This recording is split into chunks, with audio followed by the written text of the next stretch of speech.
അപ്പോൾ ഇന്ന് ഞാൻ വീഡിയോ ചെയ്യാനുള്ള കാരണം എന്ന് പറഞ്ഞാൽ ഞാനിപ്പോൾ റീസെൻ്റ് ആയിട്ട് കണ്ട ഒരു കാര്യമാണ് നമ്മുടെ ഒലീവിയ ഡിസൈൻസിനെ കുറിച്ച് കുറച്ച് അപവാദങ്ങളൊക്കെ. അപ്പോൾ അതിൽ എൻ്റെ ഒരു ഒപ്പീനിയനാണ് കേട്ടോ ഞാൻ പറയുന്നത് ഇവിടെ.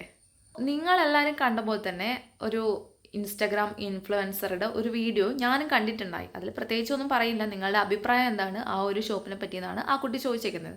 അപ്പോൾ അതിൻ്റെ താഴെ ഒരുപാട് പേര് കമൻറ്റ് ചെയ്തിട്ടുണ്ട്. ഞാൻ അവിടെ നേരത്തെ ജോലി ചെയ്ത ആളായിരുന്നു, എനിക്ക് ഇങ്ങനെയൊക്കെ അനുഭവം ഉണ്ടായി എന്ന് പറഞ്ഞ് ഒരുപാട് പേര് അതിൽ കമൻറ്റ്സ് ഇട്ടിട്ടുണ്ട്. ഒരുപാട് കുട്ടി ഇവർ പറയേണ്ടതെന്ന് വെച്ചാൽ നമ്മുടെ കളറ് വെച്ചിട്ടാണ് ഇവർ എടുക്കുന്നത്. വെളുത്ത പിള്ളേരെ മാത്രം ഇവർ സെലക്ട് ചെയ്യുന്നു.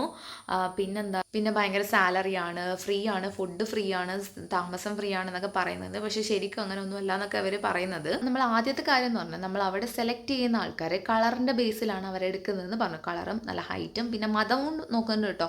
അവരുടെ ചില പ്രത്യേക കാസ്റ്റിലുള്ള ആൾക്കാരെ എടുക്കുന്നില്ല എന്നൊക്കെ പറയുന്നുണ്ട്.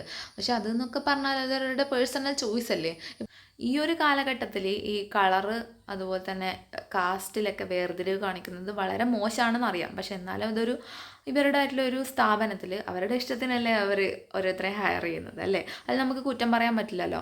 അതെന്താ നിങ്ങൾ വെളുത്തവരെ മാത്രം എടുത്തത് നമുക്ക് ചോദിക്കാനൊന്നും ഉള്ള ഒരു റൈറ്റ് ഇല്ല. നമ്മളിപ്പോൾ ഒരു ഫിലിമിൻ്റെ ഓഡീഷന് പോവുകയാണെങ്കിൽ ഒരുപാട് കറുത്ത ആൾക്കാരുണ്ട്, ഒരുപാട് വെളുത്ത ആൾക്കാരുണ്ടാവും. അപ്പോൾ അതിൽ ഇപ്പം എന്താണ്, രണ്ടുപേര് ഈക്വലായിട്ട് നല്ലോണം അഭിനയിക്കുന്ന ആൾക്കാരാണ്, നല്ല മികച്ച് നിൽക്കുന്നതാണ്. അപ്പോൾ ഒരാൾ കറുത്താണ്, ഒരാൾ വെളുത്താണെന്ന് വെച്ചാൽ വെളുത്ത ആൾക്കാരെ അവരുടെ ഒരു ഡയറക്ടറാണെന്ന് ആരാന്ന് വെച്ചാൽ സെലക്ട് ചെയ്യുള്ളൂ. അത് നമ്മുടെ ഒരു എന്താണ് പറയുക, നമ്മൾ എല്ലാവരുടെ ഉള്ളിലുള്ള ഒരു സംഭവമാണത്, വെളുപ്പിന് ഇമ്പോർട്ടൻസ് കൊടുക്കുക എന്നുള്ളത്. അതിപ്പോൾ അവരെ കുറ്റം പറയാൻ പറ്റില്ല, അവർക്കും അങ്ങനത്തെ ആൾക്കാരായിരിക്കാം. പിന്നെ അവർ ഈ ആടുകയും പാടുകയും ചെയ്യുന്ന വീഡിയോ ഇടുന്നുണ്ട്, പിന്നെ കുറേ റീൽസൊക്കെ ആക്കിയിട്ടൊക്കെ ഇടുന്നുണ്ട്. അപ്പോൾ അതിൽ കുറച്ച് കാണാൻ ഭംഗിയുള്ള പിള്ളേരെ വെച്ചിട്ട് ചെയ്യണം എന്നുള്ള അവരുടെ ഒരു ആഗ്രഹമായിരിക്കാം, മേ ബി അതുകൊണ്ടായിരിക്കാം. അവരുടെ വീഡിയോസൊക്കെ ഞാൻ കാണാറുണ്ട് കേട്ടോ, റീൽസൊക്കെ. പക്ഷെ അതിലെനിക്ക് അങ്ങനെ ജോലി ചെയ്തിട്ട് അയ്യോ പറ്റിപ്പോയി അല്ലെങ്കിൽ പെട്ടുപോയി എന്നുള്ളൊരു എക്സ്പ്രഷൻ, മുഖം, അങ്ങനെ എനിക്ക് ആരെയും കാണാൻ പറ്റിയിട്ടില്ല. അവർ ഭയങ്കര എൻജോയ് ചെയ്തിട്ട് ചെയ്യുന്ന പോലെയാണ് എനിക്ക് തോന്നിയത്.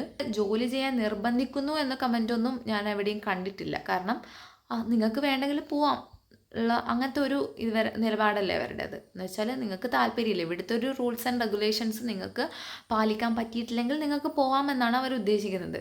അപ്പോൾ ഇൻ കേസ് നിങ്ങളിപ്പോൾ അവിടെ ഒരു ജോലിക്ക് കയറിയിട്ട് നിങ്ങൾക്ക് അവിടുത്തെ ഒരു ചുറ്റുപാടിനോട് പൊരുത്തപ്പെടാൻ പറ്റുന്നില്ല, അതുപോലെ തന്നെ അവരുടെ സാലറി അവർ പറയുന്ന എമൗണ്ട് കിട്ടുന്നില്ല, അപ്പോൾ കിട്ടുന്നതിൽ തന്നെ ഇവർ ഒന്ന് ഒച്ചയുണ്ടാക്കി അല്ലെങ്കിൽ അവിടെ കാലകത്തി വെച്ചിരുന്നു, അങ്ങനത്തെ ചെറിയ ചെറിയ പ്രശ്നത്തിലൊക്കെ 5000 10,000 ഒക്കെ പിഴ ചുമത്തുന്നു എന്നൊക്കെ പറഞ്ഞിട്ട് ഇതാക്കുന്നുണ്ടെങ്കിൽ തന്നെ നിങ്ങൾക്ക് അതിനോട് താല്പര്യമില്ലെങ്കിൽ നിങ്ങൾക്ക് നിർത്തി പോകാനുള്ള റൈറ്റ് അവിടെയുണ്ട്. ആരും അവിടെ തടഞ്ഞു വെക്കുന്ന പ്രശ്നങ്ങളൊന്നും ആരും ഇതുവരെ പറഞ്ഞു കേട്ടിട്ടില്ല. പിന്നെ ഇത് പിഴ ചുമത്തുക എന്നുള്ളതൊക്കെ വലിയ എമൗണ്ടാണെന്ന് ഇവർ പറഞ്ഞിട്ടുണ്ടായി. അത് ഒരുപാട് പെൺകുട്ടികൾ ജോലി ചെയ്യുന്ന സ്ഥലമാണ്. അപ്പോൾ ഈ പെൺകുട്ടികൾ എന്ന് പറഞ്ഞാൽ അതും ഒരു ഈ 20-25 അങ്ങനെ കണ്ട് ഏജ് ഗ്രൂപ്പുള്ളവരാണ്. അപ്പോൾ എന്ന് വെച്ചാൽ അവരുടെ ഒരു മെൻറ്റാലിറ്റി നമുക്കറിയാമല്ലോ, ഭയങ്കര ഒരു ഫ്രണ്ട്ഷിപ്പിന് ഇമ്പോർട്ടൻസ് കൊടുക്കുന്നതാണ്. അപ്പോൾ ഈ ഫ്രണ്ട്ഷിപ്പിൽ ഇപ്പോൾ എനിക്കറിയാം, ഞാനിപ്പോൾ എൻ്റെ ഫ്രണ്ട്സിനെ കണ്ടാൽ തന്നെ ഭയങ്കര ഒച്ചയെടുത്ത് ഹീ ഹീ എന്നൊക്കെ പറഞ്ഞ് ഭയങ്കര ഒച്ചയും കാര്യവും ഫ്രണ്ട്ഷിപ്പിന് ഇമ്പോർട്ടൻസ് ഒക്കെ കൊടുക്കുന്ന കാലമാണ്. അപ്പോൾ അതിൻ്റെതായിട്ടുള്ള ഒന്ന് നമ്മൾ പിടിച്ച് കെട്ടിയിട്ടില്ലെങ്കിൽ നമുക്ക് പിന്നെ കയ്യിൽ നിന്ന് പോവില്ലേ, പിള്ളേരുടെ കാര്യമാണ്. അതുകൊണ്ട് നമുക്ക് ഒന്ന് പിടിച്ച് കെട്ടണം. അപ്പോൾ അതിൻ്റെതായിട്ടുള്ള ഒരു അച്ചടക്കം ഒന്ന് സ്ട്രിക്റ്റ് ആക്കാൻ വേണ്ടിയിട്ടായിരിക്കും ഇത്രയും വലിയ എമൗണ്ട് ഇവർ പിഴയായിട്ട് ചുമത്തുന്നത്. അപ്പോൾ നമ്മൾ കുറച്ചും കൂടെ ഒന്ന് സൈലൻ്റ് ആയിരിക്കും. പിന്നെ അധികം ഫ്രണ്ട്ഷിപ്പിലോട്ടൊക്കെ പോയി കഴിഞ്ഞാൽ നമ്മൾ പിന്നെ ജോലിയിൽ കോൺസെൻട്രേഷൻ കുറയുമല്ലോ. ചിലപ്പം അതുകൊണ്ടാവാം, എനിക്ക് ഉറപ്പിച്ചൊന്നും പറയാൻ പറ്റില്ല, എൻ്റെ ഒരു ഇതാണ് കേട്ടോ ഞാൻ പറയുന്നത്. എന്തായാലും ഒരുപാട് പേര് അവിടെ ഇപ്പോഴും ജോലി ചെയ്യുന്നുണ്ട്. അവരുടെ മുഖത്തൊന്നും അങ്ങനത്തെ ഒരു ഇതൊന്നും നമുക്ക് കാണാൻ പറ്റില്ല വീഡിയോയിൽ കാണാൻ പറ്റിയിട്ടില്ലെങ്കിലും ഏതെങ്കിലും ഒരാൾ, ഒരു 10-200 പേര് ഇങ്ങനെ തിരിഞ്ഞും പറഞ്ഞ് നടക്കുന്നുണ്ട്, അല്ല ഏതെങ്കിലും ഒരാളുടെ മുഖത്ത് എക്സ്പ്രഷൻ എനിക്കങ്ങനെ തോന്നിയിട്ടില്ല കേട്ടോ. പിന്നെ പറയുന്നു ഇവർ ഫോണ് വാങ്ങാൻ പറയുന്നുണ്ടായി അവരുടെ സ്വന്തം പൈസയിൽ നിന്ന്. പിന്നെ ഫോണ് അവർ പോകുമ്പോൾ തിരിച്ചു കൊടുക്കുന്നില്ല, അത് അടുത്ത ആൾക്ക് വിൽക്കുന്നു എന്നുള്ളതൊക്കെ. ഇതെന്ന് പറഞ്ഞാൽ ഒരു പ്രൈവറ്റ് ആയിട്ടുള്ളൊരു സ്ഥാപനമല്ലേ. അപ്പോൾ അവർക്ക് ലാഭം എന്ന് പറഞ്ഞൊരു ഇമ്പോർട്ടൻ്റ് ആയിട്ടുള്ളൊരു കാര്യം അവിടെ ഉണ്ട്. അപ്പോൾ ലാഭത്തിന് വേണ്ടിയിട്ട് അവരെന്തും ചെയ്യും. അതിൽ നമ്മളിപ്പോൾ അവരങ്ങനെ ചെയ്തു എന്നൊന്നും നമുക്ക് പറയാൻ പറ്റില്ല. കാരണം ലാഭം ആണ് അവരുടെ മെയിൻ എയിം എന്ന് പറയുന്നത്. ലാഭത്തിന് വേണ്ടിയിട്ട് ഇതൊരു ചാരിറ്റി പ്രവർത്തനമല്ലല്ലോ, ലാഭം ഓറിയൻറ്റഡ് ആയിട്ടുള്ളൊരു കാര്യമല്ലേ. അപ്പോൾ അവർക്ക് ലാഭത്തിന് വേണ്ടിയിട്ട് അവരെന്തെങ്കിലുമൊക്കെ ചെയ്യും. അപ്പോൾ ഇതുമായിട്ടൊന്നും പൊരുത്തപ്പെടാൻ കഴിയാത്തവർ അങ്ങോട്ട് പോകാണ്ട് നിൽക്കുക എന്നുള്ളതാണ്. അല്ലാണ്ട് അതിൽ കൂടുതൽ നമുക്കൊന്നും പറയാൻ പറ്റില്ല. പിന്നെ പണ്ട് എന്തൊക്കെ കേസ് ഉണ്ടായി, അതോ കുട്ടീനെ അടിച്ചു എന്നൊക്കെ പറയണ്ട, അത് ഒരു സീരിയസ് അലിഗേഷനാണ് കേട്ടോ. അത് ഞാൻ ഒരിക്കലും ന്യായീകരിക്കാൻ നിൽക്കുന്നില്ല. അപ്പോൾ എനിക്ക് തോന്നുന്നുണ്ട് ഈ ഒരു വീഡിയോ അത്ര വലിയ പ്രശ്നമായിട്ട് എനിക്ക് തോന്നുന്നില്ല. സാധാരണ എല്ലാ ജോലി സ്ഥലത്തും നടക്കുന്ന തന്നെയാണ്. സ്ട്രിക്ട്നെസ് എല്ലാവിടെയും ഉണ്ടാവും അല്ലേ.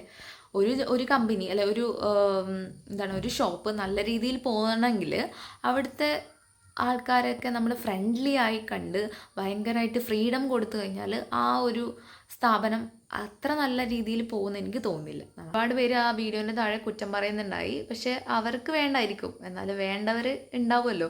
കുറച്ച് പേരാണെങ്കിൽ കുറച്ച് പേർക്ക് അവർ ജോലി കൊടുക്കുന്നുണ്ടല്ലോ, അതൊരു വലിയ കാര്യമായിട്ട് എനിക്ക് തോന്നി. കാരണം ഈ കാലത്തൊരു ജോലി കിട്ടുക എന്ന് പറഞ്ഞാൽ വലിയ പാടാണ്.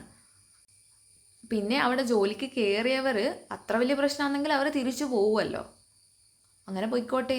ഇതിപ്പോൾ ആരോടെയും നമ്മൾ നിർബന്ധിച്ച് ജോലിക്ക് കയറ്റുന്നില്ലല്ലോ. അപ്പോൾ എനിക്ക് വലിയ പ്രശ്നമായിട്ട് തോന്നുന്നില്ല ഈ ഒരു വീഡിയോ എന്ന് പറഞ്ഞു. അപ്പം ഞാനിവിടെ പറഞ്ഞത് എൻ്റെ ഒരു അഭിപ്രായം മാത്രമാണ്. ഇത് എത്രത്തോളം നിങ്ങൾക്കത് അക്സെപ്റ്റ് ചെയ്യാൻ പറ്റുമെന്ന് എനിക്കറിയില്ല.